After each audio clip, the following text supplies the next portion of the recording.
Pastor Tim here, and I've got a very special guest with me today.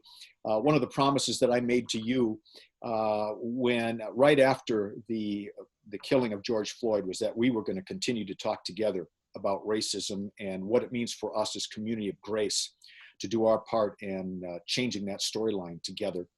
And so today I have asked our Bishop of the Grand Canyon Synod, Deborah Hutterer, to join us and talk just a little bit about racism and the Lutheran Church and racism in our Grand Canyon Synod and some things that we can begin to do together.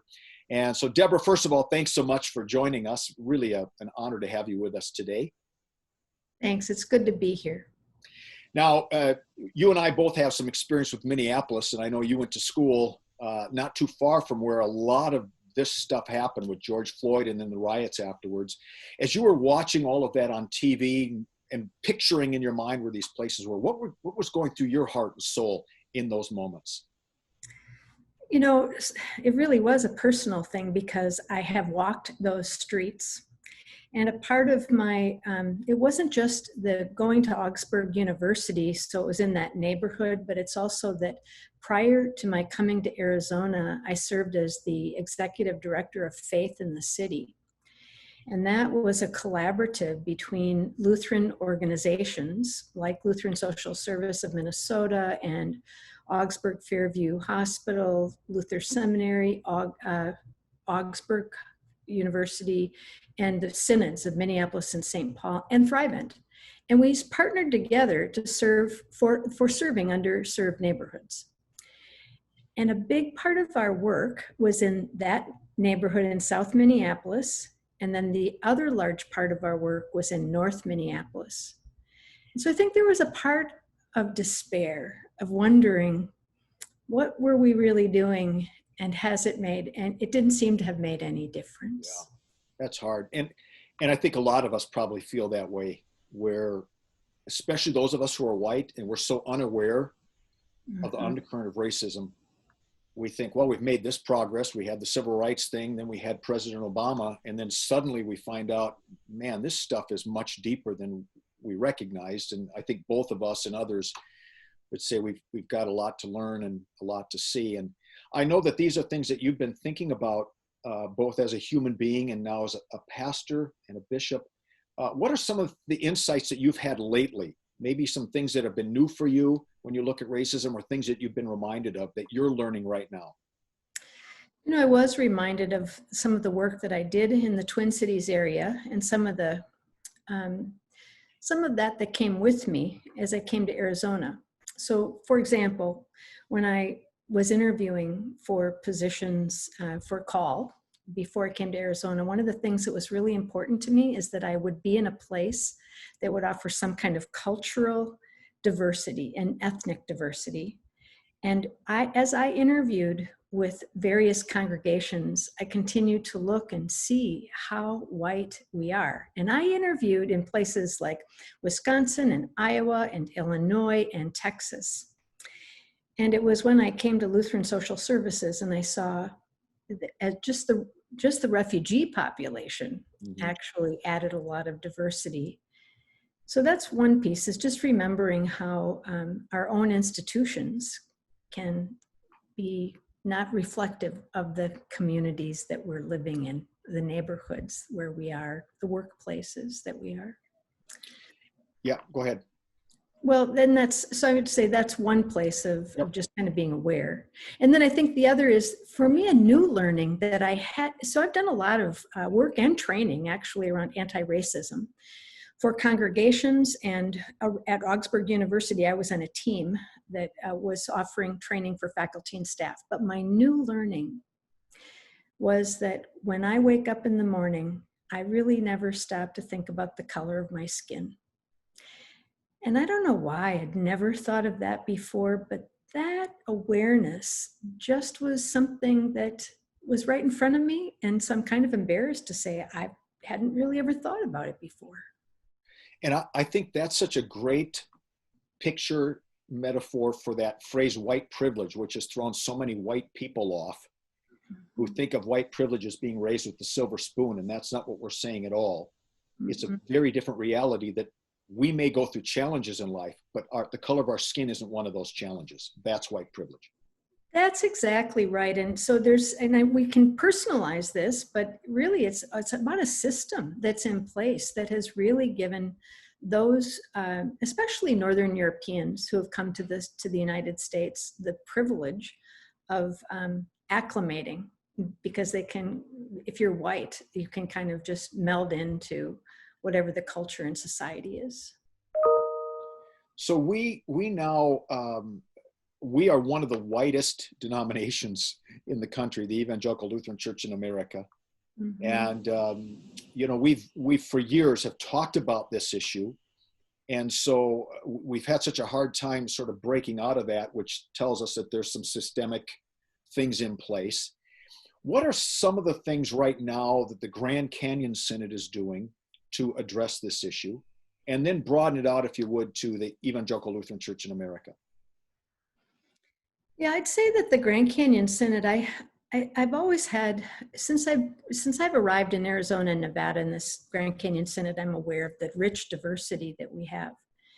And so one of the first actions that it was important putting together the Grand Canyon Synod team is that it reflect the rich diversity of our synod. And so asking Pastor Jackie Pagel, who tells me that she's an American of African descent, and Pastor Miguel Gomez Acosta, because it's not just that they have a different culture or ethnicity or skin color, but it is about the fact that they bring a different point of view.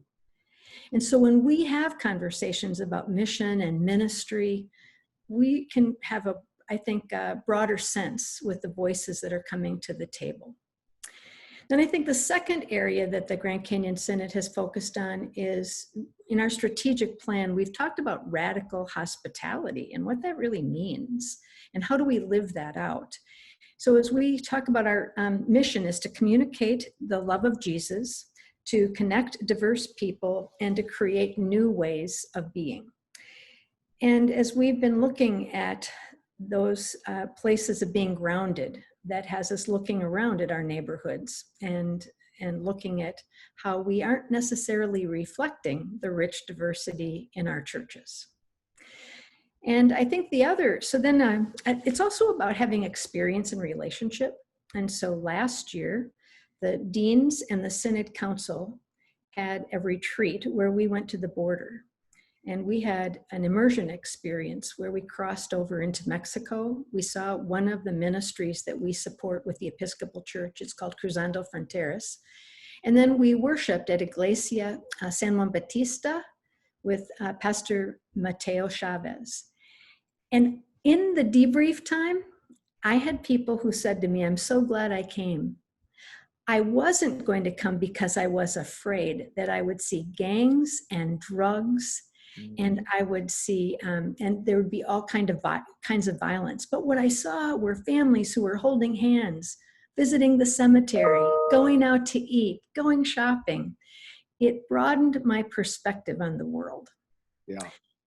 And so that was, I think, a deliberate step that we took. And then the next step we were going to take is this fall, we were going to go to the Navajo Evangelical Lutheran Mission so we could learn more about our indigenous people in the states of Nevada and Arizona.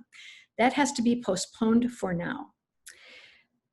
Then a few days ago, actually a couple of weeks ago, I met with our two pastors who are African descent, and that's all we have in the Grand Canyon Synod is two. And as we talked, they suggested that what we might want to do as the Grand Canyon Synod, because it really is a black-white issue when we start talking about systemic racism. And we need places to have open conversations. And so we've committed to putting together a working team, and we'll invite rostered leaders to a conversation, one in August, September, October, and November, where we can just talk about those things that we question or things that we're afraid to maybe bring out into public. And it's not necessarily going to expand our intellectual knowledge, but it will, we hope, expand our comfort level of being to talk with each other. We had the privilege back in November. I invited Warren Stewart from First Institutional Baptist Church to come to our church. And I did an hour-and-a-half interview with him on racism just for our congregation to hear their story and to hear his story. And he and I have done a couple Zoom things since the George Floyd killing. And it's our congregation has been very, very excited to begin to hear, because we live as our congregation, you know, we're probably a 95% white community around us. And so for us to try to think through, how do we become an anti-racist church, a welcoming church, when we're pretty white in our community anyway, is one of the questions I think we wrestle with. So from a perspective of a bishop who understands our context, what are some things you think we can do to be a bit more proactive in terms of being an anti-racist church? Well, first I want to tell you that at 3 o'clock, I have a Zoom conversation with Mr. Stewart. Well, so tell him hi. I will do that. I think that one of the ways we can, I think there are a few things we can become more aware. And so just by knowing who's living in the state of Arizona or in your own community, because sometimes it's not always apparent. You can look at the demographic information to be sure, and we can find ways to insulate ourselves from the rest of the world. And I can be guilty of that myself.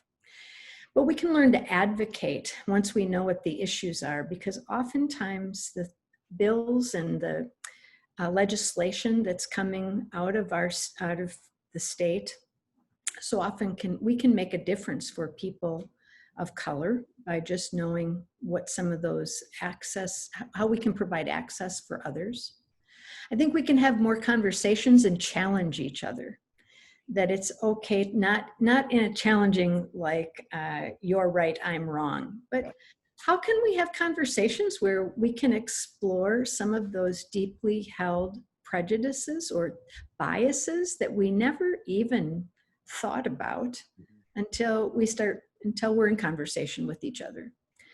There's always those ways that we can intellectually expand ourselves by watching movies and reading books. But I really wonder if this is more of a heart issue. And that would, for me, a couple of weeks ago, I watched James Baldwin's I Am Not Your Negro. And one of the comments that he made is that he chose not to join a Christian church because they did not practice what they preached. Love your neighbor as yourself. And so I wonder, what are those more expansive ways? Where can we use our imaginations to see how we might really make a difference, to see who our neighbor is and how we might be engaged? Yeah. I know that for folks who might be interested, on the elca.org website, they have some resources available for people who want to go a little deeper in terms of what the Lutheran Church is doing. I signed the Anti-Racist Pledge, which is really pretty broad-based in the sense that it's just really asking us to say, yeah, I want to learn more. I want to be aware. But it's a good starting point to say that I'm concerned about this, and I put my name on the line, and I want to make sure that I'm following up with that promise. And there's some other things that the ELCA is working on, I know, to make sure that we don't drop this conversation this time around, because it's so easy to do that. It is. It's one of those things that you can say, well, we did that for a few weeks and now it's on to the next thing.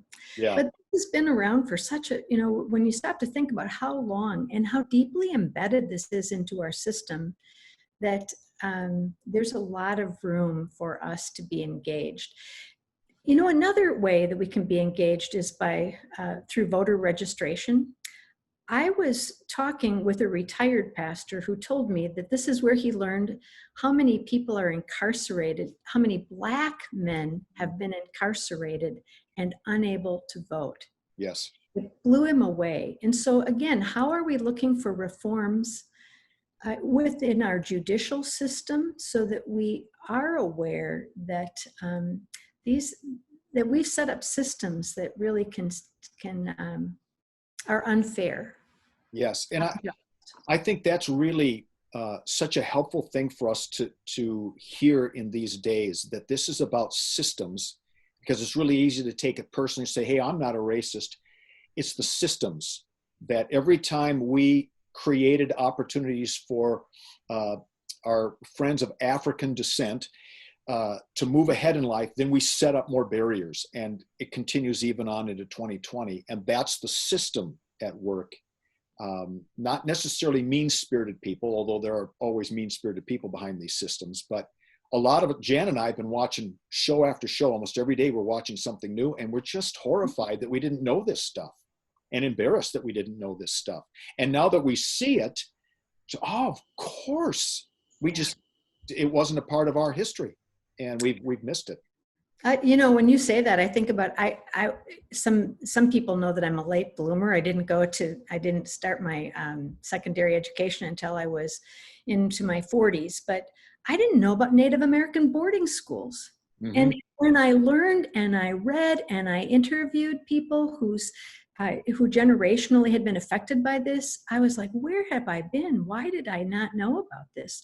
Or Japanese internment camps. Why did I not know about that? Yeah. So we have a history that we haven't always been willing to share. Maybe it's out of shame, maybe it's out of fear, but whatever it is, it's certainly it's given privilege to those with white skin. Yeah. I think what's gratifying to me is, as I look around, I think people want to be more aware than ever before. I don't know that necessarily means all these huge changes are going to take place right away. It's still going to take a while. But I do think people are far more aware today than ever before of these systems in place, and that we need to do something to take them down. I think that's true. And the other thing is that I'm also aware of the places that people feel like they become personally offended. Mm-hmm. Because, well, I didn't do that. But we've been a part of a system where we've benefited from laws and legislation and activities that have been in place.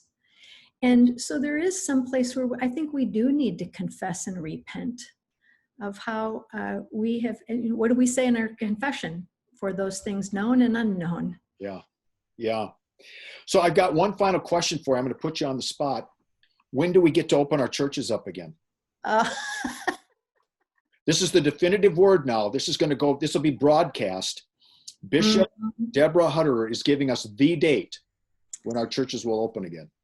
Pastor Tim, I thought you were going to tell me when it was going to happen. I am. I'm going to tell you right now, the church never closed, right? That's right. The church has always been open. Yeah. Face-to-face, we do miss each other face-to-face, but I do believe, again, this is living out what we say. We love our neighbor as ourselves. Yes. So we've learned alternative ways to worship and serve. And your vacation Bible school last week that you did with St. John's, that's a great way that again, the church is open, isn't it? Yes, it is. Yes, it is. Well, we sure love you and appreciate you, and we were saying before we got online that nobody wrote the booklet for bishops on how to, lead the church through these kinds of days. Right. And so we know that you and, of course, Elizabeth Eaton and all the others who are serving the church in capacities of leadership really need prayer and support and encouragement. And we're one of those churches that want to make sure you know that we believe in you and love you and appreciate all you're doing. Thank you, and thanks for the many ways in which you support the mission and the ministry of God. It really is proclaiming Jesus Christ. Yes. And the ways in which we partner together to do that. So thank you. Yep. Thank you so much for your time. Appreciate it. Mm-hmm.